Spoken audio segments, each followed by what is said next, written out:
Olá, pessoal. Meu nome é Henrique Bernardes, sou coordenador da área tributária do Escritório Coletivo Centeno. Olá, pessoal. Meu nome é Rafael Nardim, sou advogado e trabalho com o Dr. Henrique na área tributária do escritório. Perfeito. E hoje a gente vai conversar um pouquinho com você sobre tributação dos serviços online. Esse ponto foi vastamente questionado para a gente neste ano de 2020, principalmente, tendo em vista até pelos casos causados pela pandemia, em que muitos serviços migraram para ser 100% online, visando operar de uma forma menos burocrática, de uma forma com menores onerosidades de procedimentos e de carga tributária. Nós começamos a montar alguns modelos que seriam os mais usuais e trariam os melhores benefícios para as plataformas de serviços, de hubs de serviços, digamos assim, que disponibilizam serviços de terceiros. A dor principal que foi verificada conosco foi justamente essa questão dos excessos burocráticos, como a emissão de notas fiscais, e a questão de bitributação, onde pode acontecer a tributação duas vezes em cima do mesmo valor, quando não está bem classificada a forma de operação que está sendo construída. Dessa forma, a gente começou a olhar outros modelos que já existem no Brasil e no mundo de serviços 100% online. Entre esses modelos, a gente destacou o Uber, o iFood, entre outros, em que eles prestam serviço através de uma plataforma, né, através de uma questão de intermediação desses serviços. Ou seja, a Uber não tem uma frota expressiva de carros, ela não realiza as viagens de transporte, ela realiza tão somente a interligação entre o passageiro e o motorista, fazendo com que o passageiro tenha acesso a vários motoristas que possam realizar o seu transporte. A mesma coisa com o iFood. O iFood não é um restaurante, ele simplesmente liga os usuários com uma rede ampla de restaurantes que ele pode escolher um produto, a refeição que mais lhe agrade naquele momento. E fazendo tão somente essa interligação dos pontos A com o ponto C, sendo o ponto B a própria plataforma. A nossa ideia é como é que são essas construções dos modelos operacionais, por meio de uma intermediação e por meio de uma subcontratação. São os modelos já pactuados pela Receita Federal, onde já tem soluções de consulta determinando como funciona cada um desses modelos. Eu vou começar falando sobre o modelo da intermediação, que é o modelo mais usual. O modelo da intermediação, segundo a Receita Federal, é aquele modelo em que a plataforma, o aplicativo, o hub de serviços, digamos assim, ele não realiza a atividade em si. Ou seja, ele liga o consumidor com o profissional. Na plataforma, ele disponibiliza os serviços desses profissionais, que podem ser escolhidos pelo consumidor, e fazendo o link, então, do consumidor com o profissional. Aqui, nós temos uma forma mais simples de procedimentalizar. Por quê? Porque nós temos um contrato de prestação de serviço invertido. A gente não está falando da plataforma com o consumidor, nós estamos falando de uma relação jurídica da plataforma com o profissional, pois por meio dessa relação jurídica vai nascer uma intermediação, ou seja, eu, plataforma, vou prestar um serviço de intermediação para o profissional. O profissional vai ser o tomador desse serviço de intermediação, ou seja, eu simplesmente faço o link do profissional com o consumidor, e a minha relação jurídica é com o profissional. Dessa forma, eu, plataforma, normalmente cobro um valor de uma comissão, porque eu vou fazer essa intermediação. Sobre o valor dessa comissão, eu vou emitir uma nota fiscal para o profissional. Não necessariamente eu vou emitir uma nota para o consumidor, porque ele não é o meu agente relacionado na relação jurídica. Ele é relacionado com o profissional. E o profissional é relacionado comigo na relação de intermediação. Então, para o consumidor, eu vou tão somente emitir um recibo, sem fins fiscais, referindo qual é o valor que ele pagou, e desse valor que ele pagou, uma parcela vai ficar com o aplicativo, com a plataforma de intermediação, e a outra parcela vai para o profissional, quem efetivamente prestou o serviço para aquele consumidor. Aqui a gente coloca a relação de transportes, por exemplo, a relação do passageiro é exclusiva com o profissional, com o motorista, e não com a plataforma propriamente dita. Existe mais um modelo relacionado pela Receita Federal, que é o modelo da subcontratação. Bom, esse modelo da subcontratação foi formulado, né, para atender esses serviços que são prestados de forma online. Essa seria a segunda alternativa que os empreendedores poderiam levar em consideração. Qual é a grande diferença em relação à intermediação e à subcontratação? É o posicionamento que o aplicativo vai ter em relação à prestação de serviço procurada pelo consumidor.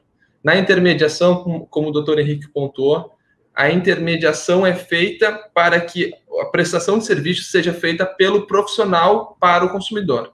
Na subcontratação, o aplicativo se apresenta como o prestador de serviço que o consumidor está à procura. Então, neste momento, o aplicativo se torna um agente ativo nessa relação, recebendo a incumbência de prestar o serviço e subcontratando um profissional para que o objeto dessa relação seja concretizado. Dessa forma, o consumidor tem, neste momento, uma relação direta com o aplicativo. Se configura duas relações jurídicas aqui, né? A primeira com o consumidor em relação ao aplicativo e a segunda do aplicativo em relação ao profissional. Nesse sentido, o profissional vai emitir uma nota, neste modelo, né? O profissional vai emitir uma nota fiscal de serviço prestado em favor do aplicativo e o aplicativo, já que atuou de forma ativa, emitirá uma nota fiscal em favor do consumidor. Então, a grande diferença entre a intermediação e a subcontratação é o papel que o aplicativo vai ter perante a prestação de serviço procurada pelo consumidor. Exatamente. Aqui a gente vê uma diferença justamente porque existe uma prestação do serviço por parte do aplicativo do que com o consumidor, do que na intermediação pura e simples, não há. A prestação de serviço, a relação jurídica, tão somente com o profissional. Né? Voltando ao exemplo do Uber. O Uber se relaciona com o seu motorista e o motorista se relaciona com o passageiro, no sentido de uma relação jurídica. Então, o aplicativo não se relaciona, não cria uma relação jurídica com o passageiro. Tanto que a emissão de um comprovante fiscal não é emitida para o passageiro tão somente recebe um recibo. A mesma coisa com o iFood, serviços de entrega em geral, onde não é uma relação, não é a plataforma que pratica o serviço, ela tão somente pratica um serviço de intermediação. Ela não faz o serviço de transporte, nem de entrega, nem nada, ela simplesmente faz a intermediação. Essa diferença na relação jurídica é interessante de verificar. O que mais é interessante a gente ter aqui, além da diferença nesses dois modelos? É a questão da tributação. A gente está falando agora do modelo fiscal. O que acontece nos diferentes serviços? Na intermediação, como a gente viu, o consumidor ele se relaciona com a plataforma tão somente para buscar os serviços do profissional que a plataforma está disponibilizando dentro daquele seu grande hub, daquele grande pool de serviços que estão sendo colocados à disposição do consumidor. Então, o consumidor, por exemplo, gastou R$100 com a plataforma. Esses R$100 foi para consumir um serviço do profissional.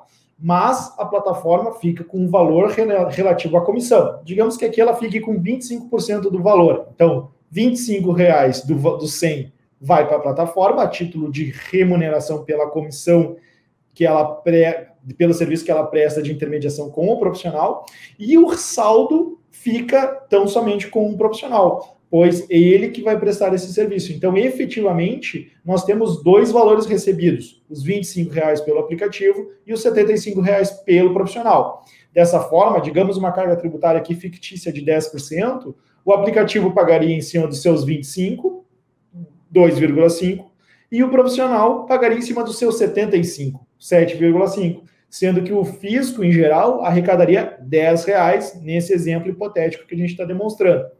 Já na subcontratação, diferentemente, como o Rafael falou, nós temos que duas notas fiscais. A nota fiscal emitida do aplicativo para o consumidor e do profissional para o aplicativo.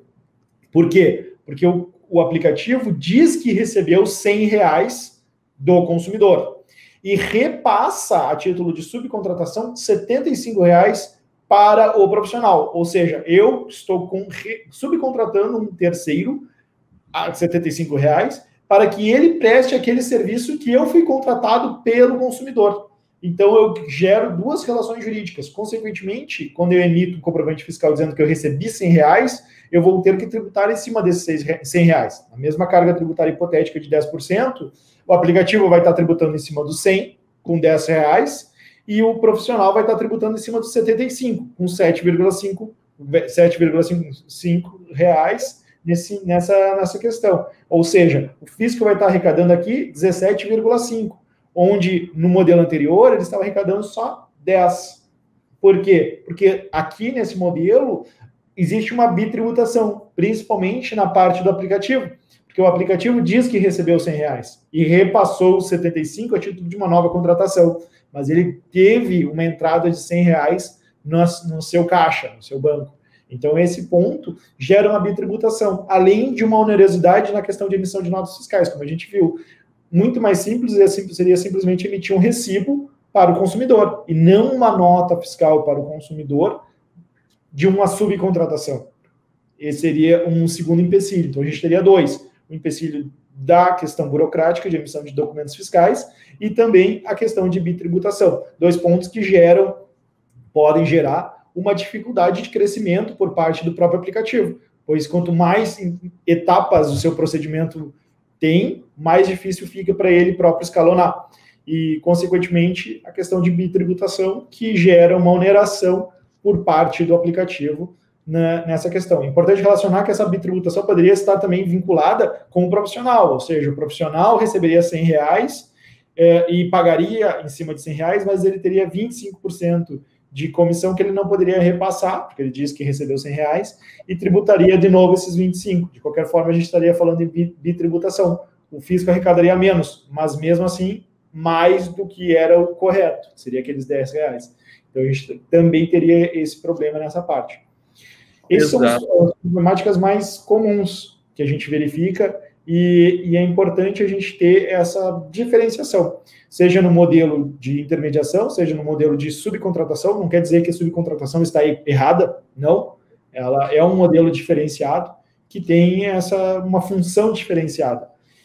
É importante também, bem por cima, a gente pincelar a questão de responsabilidades. Como a gente falou na intermediação, a responsabilidade se limita tão somente à intermediação do serviço por parte do aplicativo. Ela não se relaciona com a prestação do serviço propriamente dita, em linhas gerais. Ela não é a primeira. Já na subcontratação, não. Na subcontratação, ela está se responsabilizando por aquele serviço, porque ela foi contratada por aquele serviço e subcontratou. Então, a gente tem essas questões. E, por fim, a gente ainda bem rapidamente fala sobre a questão que isso pode gerar efeitos trabalhistas distintos também nos relacionamentos trabalhistas, na questão de intermediação e na questão de subcontratação, que tem que ser pesados na hora de escolher qual é o melhor modelo ou o modelo mais adequado para cada tipo de caso concreto.